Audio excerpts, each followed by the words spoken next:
Hai semua, buat kalian yang udah menonton dan mengaktifkan tombol subscribe, Mimin ucapkan terima kasih ya. Selamat menonton. Di episode sebelumnya, yang dicurigai adalah Sunwo, Juman dan juga Jongbai. Tapi yang mereka yakini mempunyai kekuatan psikometrik hanyalah Sunwo. Sehingga Oki meminta agar Jangyol langsung menangkapnya. Jangyol pun mencoba menjelaskan kalau dia menangkap Sunwo, maka yang terjadi dia akan dianggap orang gila oleh Jomu. Sehingga Jangyol mengatakan kalau mereka butuh bukti fisik seperti jas hujan dan juga pisau yang digunakannya. Jangyol lalu meminta agar mereka membawa Sunwo di kursi kebenaran Yebun. Sementara itu, Yebun masih penasaran kenapa ibunya tertidur di dalam mobil dan Juman berada di sana. Saat Sunwo dan Justin sedang bersama, Oki datang dan memberitahu kalau Jongbai mencari Justin. Tapi Jongbai terlihat bingung saat Sunwo bertanya apa betul dia mencari Justin. Oki punya alasan yang membuat Sunwo tidak curiga. Oki lalu menyarankan agar Jongbai dan Justin foto keluarga dan meminta Sunwo untuk menjaga stannya. Sementara itu, Sunwo penasaran siapa yang berada di balik kursi kebenaran itu. Jangyol lalu datang dan berkata kalau ada yang ingin ditanyakannya, lalu mengambil kursi sambil meminta Sunwo untuk duduk di kursi kebenaran itu. Karena Sunwo menolak, Jangyol pun lalu bertanya kenapa Sunwo lulusan kampus ternama mau datang ke Mijun dan bekerja hanya sebagai penjaga toko. Karena kesal, Sunwo pun berkata kalau dia ingin membunuh seseorang dan bertanya kenapa Jangyol selalu mencurigainya. Dengan pede Jangyol berkata kalau itu adalah naluri detektifnya, sehingga Sunwo berkata kalau mencurigai seseorang tanpa bukti termasuk tindak kekerasan. 근거 없이 사람 의심하는 건. Di kantor, Jangyol pun meminta agar mereka berhenti untuk mengincar Sunwo, karena Jangyol yakin pasti Sunwo dapat membaca strategi yang mereka lakukan. Lalu berkata pada Yebun kalau dia bisa menangkap Sunwo tanpa bantuan mereka. Saat pulang, Jangyol bertanya pada Yebun apa ada sesuatu yang terjadi. Tapi Yebun berusaha menyembunyikan dengan berkata tidak ada apa-apa, yang membuat Jangyol sedikit curiga. Malam itu, bibi Yebun kembali teringat pada ibu Yebun saat melihat fotonya di mobil Jomuk tadi. Sehingga saat melihat Yebun pulang, bibinya pun langsung memeluknya sambil mengingatkan Yebun untuk pergi berziarah ke makam ibunya. Pagi hari, mereka pun pergi berziarah ke makam ibu Yebun. Bibinya pun berkata kalau semakin lama wajah dan kepribadian Yebun mirip ibunya, karena ibunya dulu sangat peduli dengan orang-orang yang membutuhkan. Yang membuat Yebun bertanya kenapa ibunya memilih jalan bunuh diri dan tidak meninggalkan pesan sedikit pun padanya. Bibi Yebun pun mengatakan mungkin ibumu bercerita pada Juman karena sebelum meninggal mereka sangat dekat sebab Juman menyukai ibumu saat dia masih remaja.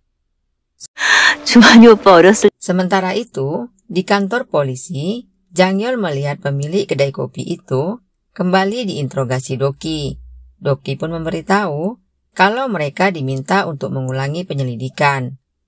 Jangyol pun meminta mereka pergi, yang membuat Jomuk marah. Detektif Na lalu memberitahu Jomuk kalau dia dipanggil oleh Pak Kepala.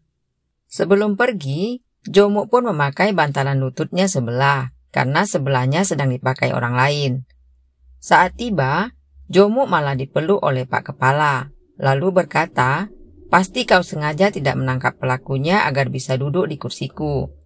Tapi Jomuk menjawab, kalau dia juga belum pulang dan mengganti celana dalamnya selama 3 hari, bahkan ingin menunjukkan pada Pak Kepala. Jomuk tahu kalau Pak Kepala sedang marah dan berusaha untuk melindungi lututnya. Tapi Pak Kepala mencoba untuk membuat Jomuk lengah dan menendang lututnya. Jomuk kembali dan mengambil album kakek Yebun, lalu mendatangi seorang wanita yang menjadi korban penipuan pembangunan saat itu. Saat melihat foto yang ditunjuk Jomuk, wanita itu pun teringat kalau wanita yang difoto itu sampai membawa putranya untuk ikut berdemo, dan memberitahu kalau wanita itu juga hilang. 행방불명됐거든요. Lalu berkata, aku tidak tahu bagaimana putranya hidup tanpa ibu. Hari itu, ternyata Juman datang mengunjungi kakek Yebun dan bertanya apa yang diperlukannya. Tapi kakek Yebun menolak dengan berkata kalau dia tidak butuh apa-apa. Sebelum pergi, Yebun pun memanggil Juman. Dan bibi Yebun bertanya, kenapa kakeknya meminta bantuan Jomu untuk mengecek artikel ibu Yebun. Ternyata, Yebun bertanya pada Juman apa alasan ibunya bunuh diri, karena tidak meninggalkan pesan pada mereka. Tapi Juman berkata, kalau ibu Yebun saat itu depresi dan sedang menjalani pengobatan. Juman juga mengatakan, kalau dia sudah lama tidak melihat ibu Yebun sampai di hari kematiannya. 몇 달 동안을 Yang membuat Yebun mengingat kembali kalau saat itu Juman ada di sana.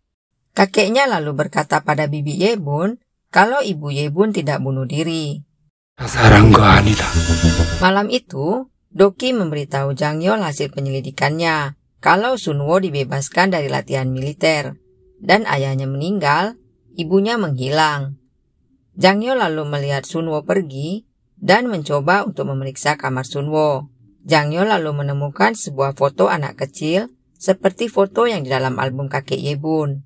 Tiba-tiba, Jongbai masuk ke kamar Sunwo yang membuat mereka sama-sama terkejut. Jangyol malah menginterogasi Jongbai karena masuk ke kamar orang lain. Jongbai berkata kalau Sunwo bukanlah orang baik karena selalu memarahinya saat belajar bahasa Inggris. Bahkan mengancam kalau jawabannya salah akan memberitahu Justin, sehingga dia berniat untuk memperbaiki jawabannya. Lalu Jongbai balik bertanya, kenapa Jangyol masuk ke kamar Sunwo? Jangyol beralasan kalau dia ingin memastikan Sunwo baik-baik saja.